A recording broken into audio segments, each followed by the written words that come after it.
Se a gente fosse falar um pouquinho assim sobre provação, o que vocês entendem que é provação? Muitas pessoas que estão nos assistindo talvez nem entendam o que é essa palavra. Mas o que é? Vou falar porque eu tenho um pouco de conhecimento, pastor, então vai ser breve. Quando eu imagino a luz da Bíblia como provação, eu imagino a questão do Jó. Jó foi um tipo de provação, era um homem que, segundo Deus, era um filho exemplar na terra, mas que teve que passar por tudo aquilo para dar um exemplo maior para a gente e mostrar para Satanás que ele tinha um filho fiel na terra mesmo, que tinha que passar por aquilo e ia conseguir passar. Então, do meu ponto de vista, eu acho que Jó foi a questão da provação. Foi provação e não consequência. Teve a consequência na provação, mas ele foi uma prova viva, né? Tipo, ele foi a testemunha de que dá para suportar o processo, que Deus vai te ajudar a suportar o processo. Você não está desamparado. Você vai passar por isso, mas já está falando, vai passar. Então, essa provação passa. E a consequência, eu imagino que seja Ló. Ló, ele escolheu. Então, ele escolheu o caminho que ele queria ir. Então, ele vai colher a consequência desse caminho lá na frente. E agora deixa pro universitário. E aí, pastor? Já falou tudo aí, ó. Acabou com o podcast, né? Falou tudo já. Era pra falar fatiado isso, né? São exemplos clássicos que o Leilson deu aqui agora e talvez a gente vá... Acho que a minha função é só complicar, né? Porque dizem que teólogo só complica. Não facilita nada. Mas é que em todas as provações tem consequências, né? Quer sejam boas ou não. Então repete. Qualquer provação tem consequências, boas ou ruins. Isso. Ok. Então, e provação a gente poderia destrinchá-la ela em várias dimensões, né? Tem aquelas que são aleatórias, que são o fruto de um... por exemplo, você está dirigindo o carro e tem o bendito de um prego lá na via. Aí tem centenas de carros passando e nenhum deles, passa por cima. Aí o céu, de repente você está indo para um evento, tem horário, hora marcada, e pá, o pneu. Aí você vai lá, que isso e tal, e fica reclamando aqui, acolá. E o povo lá, e tal, quando que hora você vai chegar? E você vai lá ver que tem um prego. A questão, quem colocou lá? Não é? E por que sou... Eu. Você. E depois você não vai ter um outro, porque você vai pegar o prego e vai se desfazer dele, né? E naquele momento pode ser que você esteja passando por uma provação, né? E de alguma forma é um evento provavelmente aleatório, né? Porque quem deixou o prego lá? O crente já vai, não, é Deus, para testar a sua fé, paciência. Não, é o diabo, porque ele não quer que você chegue a tempo lá e todo mundo vai pensar que você é um cara sério e você perde a oportunidade que, sei lá, ia surgir por lá. Mas tem pregos em todos os lugares. Agora, por que e como? Quem vai saber? A questão é o que eu vou fazer com isso agora. Aconteceu, o que eu vou fazer com isso? Me estresso, quebro o carro? Também é uma opção. Me desespero, grito, paro no meio da via? Também é uma opção. Então, aí você vai ter que escolher o que você vai fazer. De uma ou de outra forma, tem consequências. Quem vai trocar o pneu? É você. Não tem o que fazer. Se tiver que ir para, sei lá, borracheiro, o serviço, quem vai pagar? Você estava planejado? Não, provavelmente não. Não, tá para aqueles que são amantes da planilha, né? Tem aí eventos não planejados. Não planejados. Que está planejado, né? Tá planejado. Os eventos não planejados que estão planejados. Então, são esses, né? Mas o resto do mundo, tipo nós, e agora? Eu não tenho 100 reais. Puxa, Ai, eu detesto. Pô, Deus, por quê? Agora? O Senhor sabe que eu tô indo pro encontro e tal. E Deus vai dizer, eu sei que tá, mas e agora? O que você vai fazer? Então, Obrigado. tem essa dimensão da aleatoriedade das coisas, né? Que a gente não sabe explicar exatamente de onde vem e às vezes nem sempre o porquê, não é? Só fica agora a minha reação a isso. Isso é que é real. Agora, tem provações que com certeza são originadas e vêm de Deus mesmo. Né? Porque o texto bíblico também diz que ele repreende aqueles que ele ama. Então, às vezes, é uma provação por algum motivo. Né? A gente acredita que o caráter precisa, como ouro, ser refinado, né? E como que você refina o ouro? Altas temperaturas. Então, o ser humano tem que passar pelas provações. E toda provação vem de Deus? Não, nem todas as provações vêm... Não, assim... Eu tenho um professor que fazia a distinção entre provação e tentação. Né? Isso é coisa de seminarista e teológico que ficam, não é? Não, provações, Deus, tentação, diabo. Mas aí você vai para a vida, você acho que isso dá mesmo no teológico.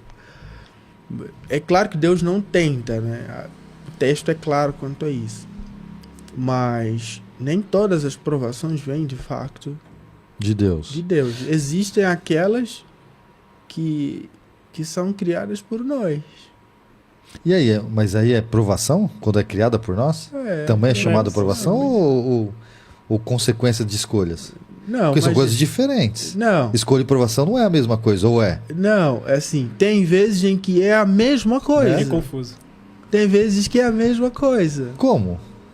Por exemplo, você faz uma escolha, porque as escolhas, elas não têm um ponto de partida em si.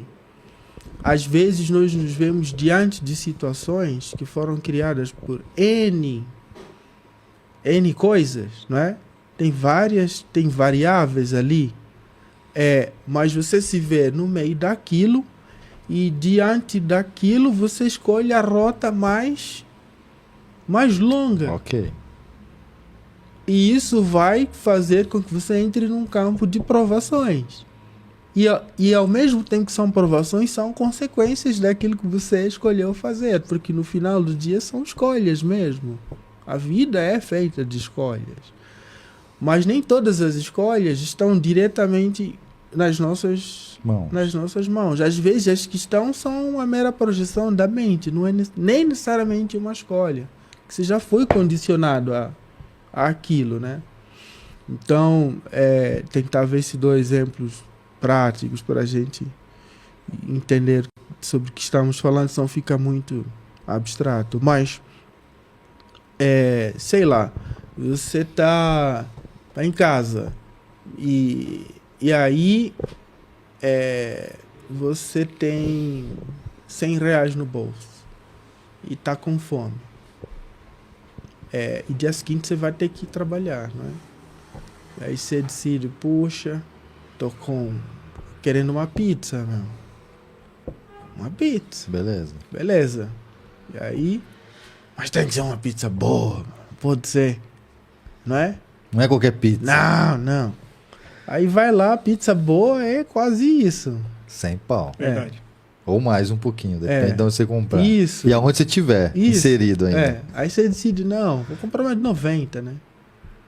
Sempre tem que sobrar algo, a gente sempre pensa assim. Aí compra de 90, chega e tal, você come e tudo mais, pá.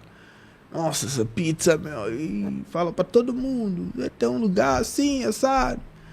Aí dia seguinte, você precisa ir pro trabalho. E aí você vai sempre de metrô, né? Só que você esqueceu que tem greve no dia. E aí o metrô tá parado. E aí é greve da galera do metrô. Puxa, e agora? Não, tem os ônibus que foram providenciados e tal.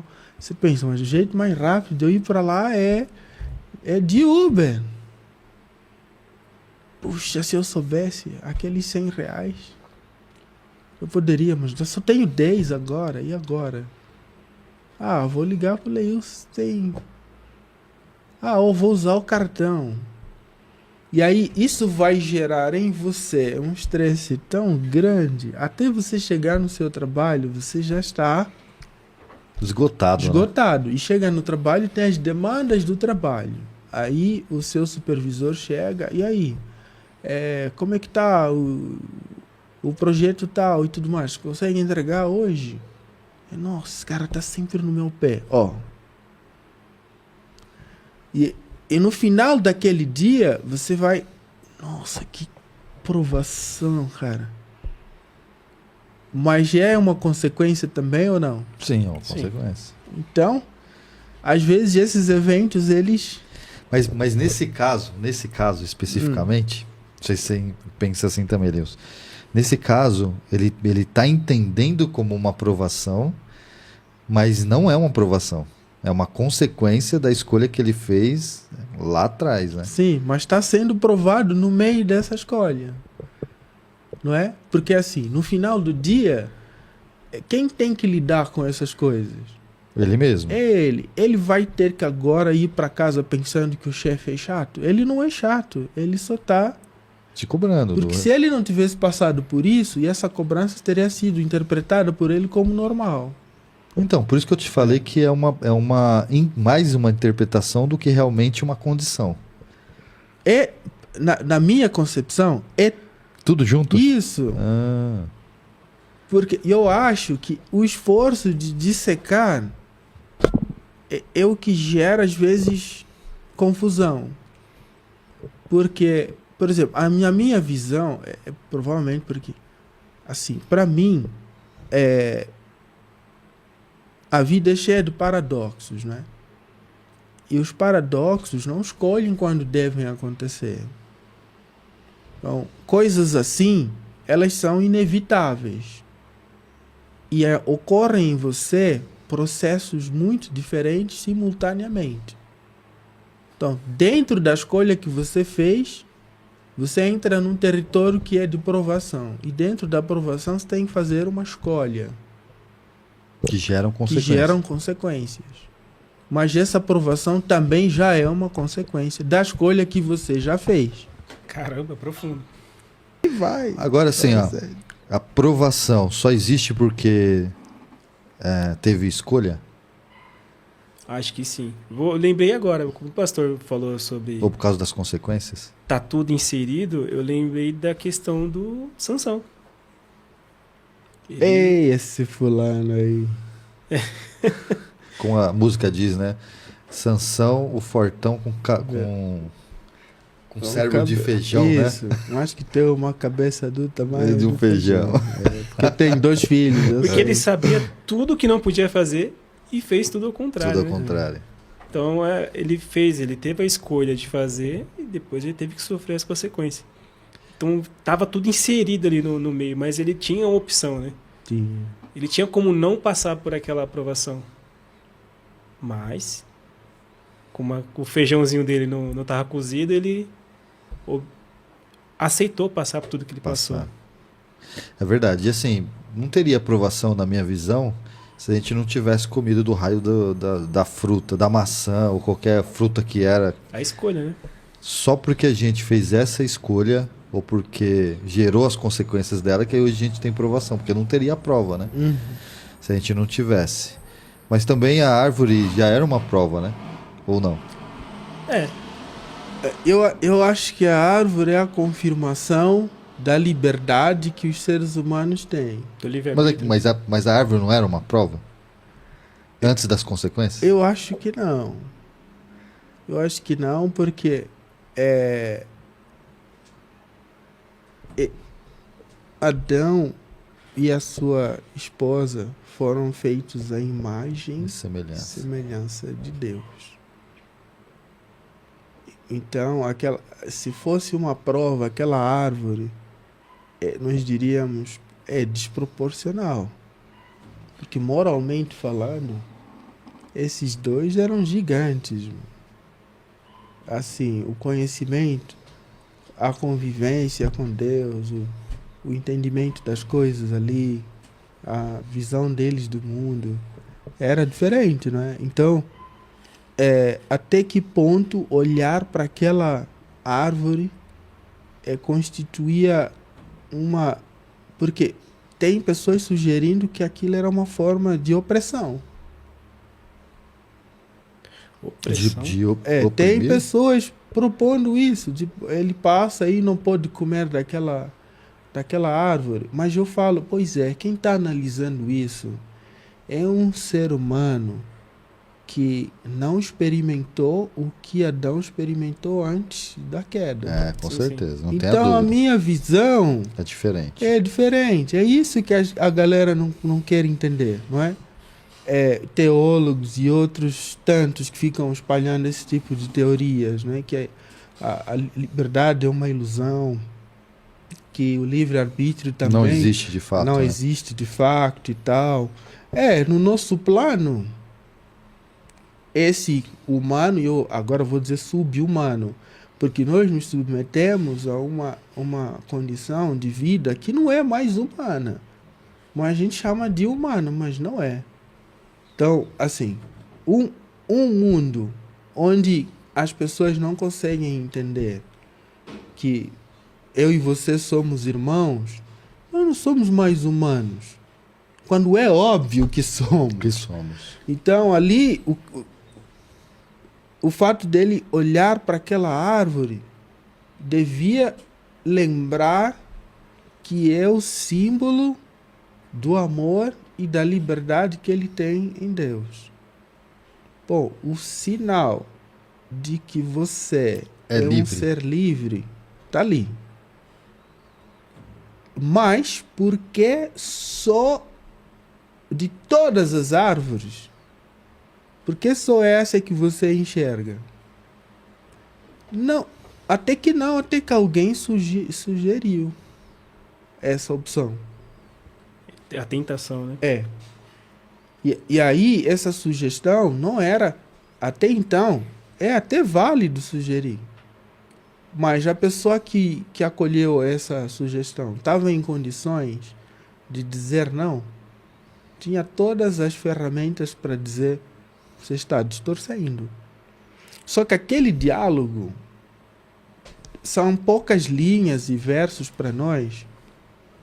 Eu queria que tivéssemos acesso a toda a conversa, porque eu não acho que a conversa foi só... Mas aqueles versos que a gente tem sobre essa tentação é tão profunda. Aquela conversa foi de outro nível. Porque não é uma mentira descarada. E quem identifica que é uma mentira descarada... É como Jesus disse, Pedro, você acha que eu sou o Messias? Isso não veio de você. Isso vem do Espírito Santo. É a mesma coisa. Para nós é normal identificar. Ele não percebe que essa habilidade, quem nos dá... A gente não consegue reconhecer isso. É Deus, porque verdade. Se estivéssemos ali, faríamos... Igual. A mesma coisa, se não pior. Eu vou já colher umas 10 agora. Já vou levar ali, levar umas pra casa. Entendeu? Então, mas não, aí... E ela viu e tal. E, nossa, agora que eu percebi que é uma fruta... Mas toda a sua inteligência, você não viu isso? Tá vendo coisas que não estão lá? O diálogo sugerido dá esse tipo de resultado. Aí come, prontos. Até então, comer... é trágico, mas não tão trágico assim. O pior acontece depois. Aí a consequência... Perdão, isso. Aprovação, né? Isso. Agora vem Deus e diz... Por que vocês estão se escondendo? É a primeira vez que eu vejo... Não, é porque estamos... Mas quem falou? Como se ele não soubesse, né? Então, você percebe, poxa, já não são mais seres humanos nesse ponto aqui. Acabou. E aí depois começa. Foi ela, foi. Eu acho que essa é a tragédia agora. Imagine que prontamente os dois se prostrassem e dissessem assim: nós erramos, nós pecamos, Deus. E agora? Mas foi essa a reação? Não. Quem é o culpado agora? Foi Deus, né? É isso que é trágico. Então, olha a consequência depois. E a aprovação maior que vem depois disso. O primogênito não, o herdeiro da primogenitude. Ele seria o herdeiro, né? Havia uma promessa nisso. Mas ele foi o segundo a nascer. Deus não deixou ele ser o primeiro, mas existia isso.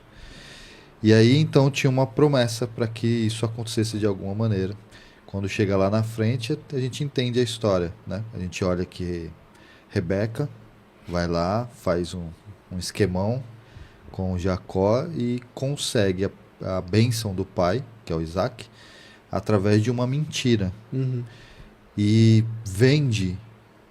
compra a primogenitude de Esaú através de uma oportunidade. Jacó foi oportunista. Ele se coloca diante de Saul. Saul não estava preocupado com aquilo. Era um cara muito do campo, de caça. Não era a grande... Talvez era um caçador, mas um cara molecão ainda. Eu olho para Esaú, sabe um molecão? Sim. Que não está preocupado ainda com o futuro? Eu enxergo isso em Esaú. Então, quando ele vende aquilo, ele fala: eu não estou preocupado com isso, eu quero comer agora. Estou preocupado com hoje. Me dá o de comer que você pode pegar o que você quiser. Estou nem aí para isso. E ele vende a primogenitude para Jacó. E aí a gente vê a trajetória e ele colhe um monte de consequências disso. Ele é obrigado a ir embora, porque o irmão ia matar ele. Ele é obrigado então a sair fugido. Rebeca assume a responsabilidade, manda ele embora e ele sai passando por vários problemas até chegar ao encontro com o irmão, onde tempos próximos antes ele tem uma briga com o anjo pedindo para que seja abençoado, aquele negócio todo, até ter um encontro com o irmão e o irmão perdoa, se abraça, então. Mas de qualquer forma, quando a gente olha para isso, para a trajetória, a gente vê uma coleção de consequência por uma escolha que ele fez, que é lá. Dentro disso, aconteceu muitas coisas na vida dele. Sim. Pode ter acontecido provações, já que Deus tinha dito que ele seria primogênito, ou primogênito não, teria a primogenitude, que são coisas diferentes. Primogênito ele não era, porque ele nasceu em segundo. Eram gêmeos, mas nasceu em segundo. Pegado no pé ainda do irmão, certo? Mas... essas consequências dentro dela, houve alguma aprovação ou tudo que ele colheu ali foi só consequências? Deus provou ele de alguma maneira? Como que vocês enxergam isso? Provação ou consequência? Acho que eu volto para a mesma questão. Acho que é difícil separar um do outro. Eu sei o que os outros falam sobre isso, né? A galera que já escreveu sobre isso, comentou. Todo mundo vai na linha de consequência, né? Porque ele fez uma escolha e a escolha dele tem como base o que ele cresceu ouvindo, né? Que um dia seria ele a dar continuidade com essa herança.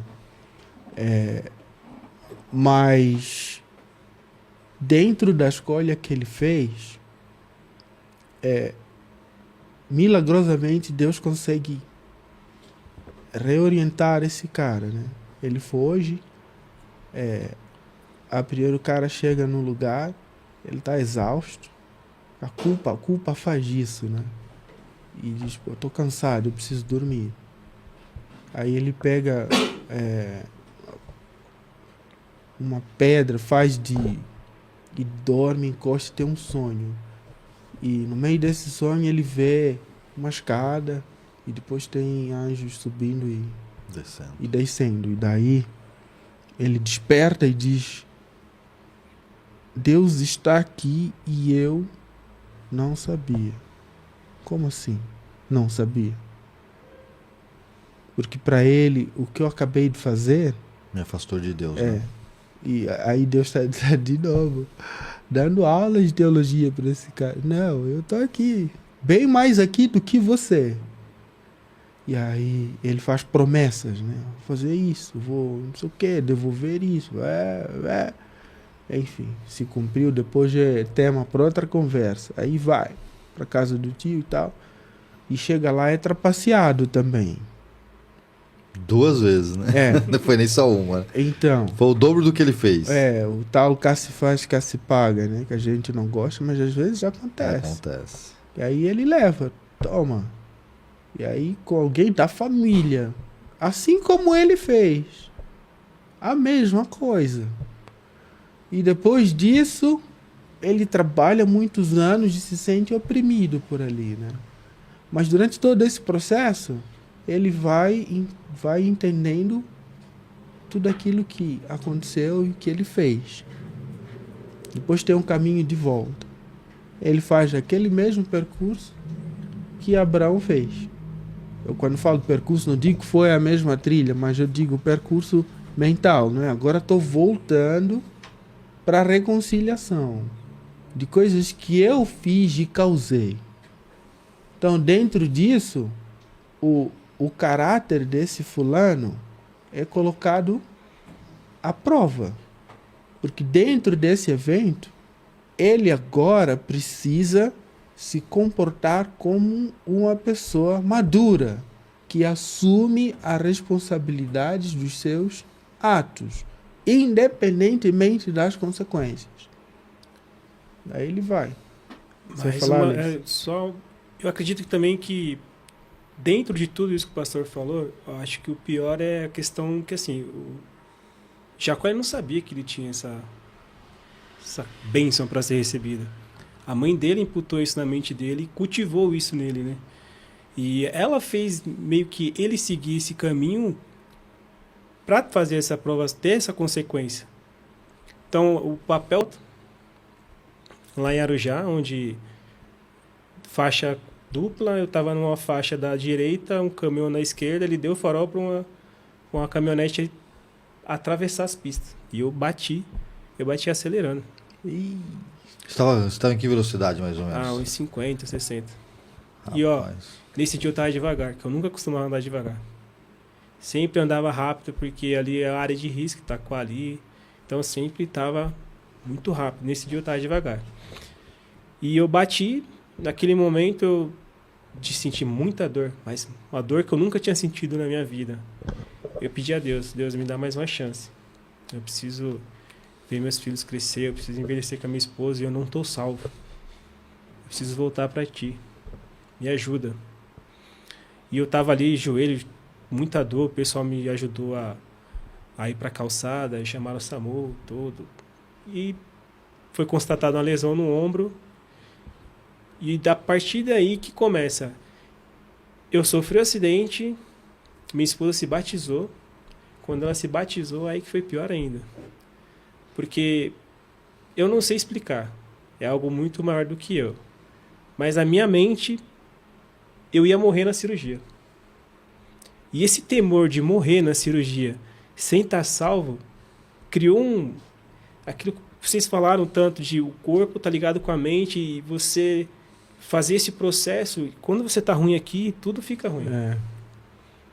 Então eu entrei num processo degradativo, assim, aleatório. Comecei a me sentir mal, passar mal, e minha pressão começou a oscilar muito. Comecei a ter problema, dor de estômago, tipo assim, atacou tudo. Estresse, né? Que eles chamam de doenças psicossomáticas, né? Isso mesmo. Que a mente acaba infligindo o corpo. Você nem tem, mas ela tá conseguindo criar sintomas e até, não só sintomas, né? De sentir mesmo, de verdade. De ficar doente mesmo. E nesse processo, aí eu fui fazer os pré-operatórios, os exames estavam tudo alterado, mas o médico falou, não, cirurgia simples vamos fazer. Eu entrei na sala de cirurgia com medo e saí com medo. E quando eu saí do pós-cirúrgico, passei muito mal, dei muito trabalho para os médicos lá. Era uma cirurgia que eu tinha que sair 3 horas da tarde. Eu passei tanto mal que me internaram. Deixaram o desfibrilador do lado lá, porque eu estava tendo um princípio de infarto. E eu fiquei muito triste. Eu não sei explicar como que funciona isso. Mas de alguma forma, Satanás estava conseguindo entrar na minha mente a ponto de me deixar triste, porque você não vai conseguir. E aquilo me acabava comigo. E em casa já, eu acordava de madrugada com a voz dizendo assim, você não vai conseguir. Você não vai conseguir. E eu tô atordoado. Eu lembro que eu liguei pro meu pai, pedi pra ele em casa orar por mim e tal. Ele fez uma oração. Aí nesse dia, tava o grupinho lá de Poá, ela foi pro grupinho lá, eu falei, aí eu desci pra assistir TV e tava na Novo Tempo.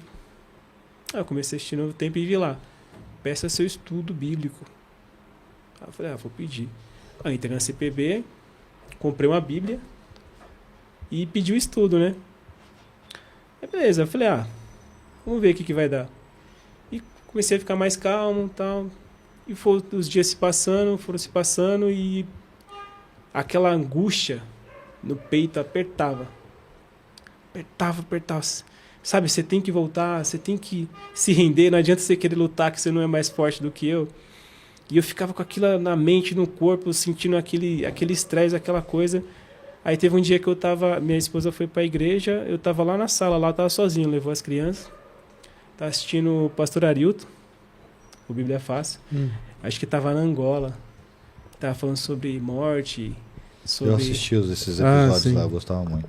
E ele fez um apelo que ele falou comigo. Ele olhou assim pra câmera e falou, você que tá aí agora, pode te levantar. Você mesmo. Eu aqui assim, você mesmo que tá triste, que tá vendo que a vida não tem sentido, que precisa de Deus na sua vida, agora é a hora. Você aceita Deus? Se você aceita, fique em pé agora e levanta as mãos. Eu fiquei em pé, levantei as mãos. E só tava você lá. Só eu em casa. Você, Deus e ele ali na sua frente. E eu chorei igual criança, cara. Chorei muito.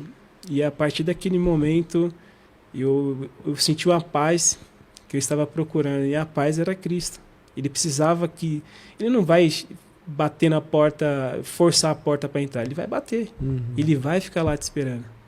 A hora que você abre... É um novo começo, uma nova vida. E nessa vida cristã, desde que eu me batizei, eu já passei por umas provas também muito... Teve o Covid. Eu fiquei 14, 15 dias em cima da cama. Ainda continuou as provas? Continuou, depois de batizado. Mas eu acredito que ali a prova, a consequência foi não morrer. Tipo assim, eu senti medo da morte, mas eu sabia que se eu descansasse, eu tinha uma questão com Cristo, mas... Eu senti que se eu não tivesse ele naquele momento, eu poderia partir sem estar com Cristo, sem ter a certeza que eu teria uma vida eterna do lado dele. Então, isso foi muito importante saber que eu tinha paz. Viver em paz. Mesmo doente, mas sabendo que está confiante que, isso aqui eu vou passar ou não. Se não passar, não tem problema. Agora eu estou em paz. Agora eu estou em paz. Então, eu tive muita aflição de morrer e não estar salvo. De morrer e não ter Cristo na minha vida.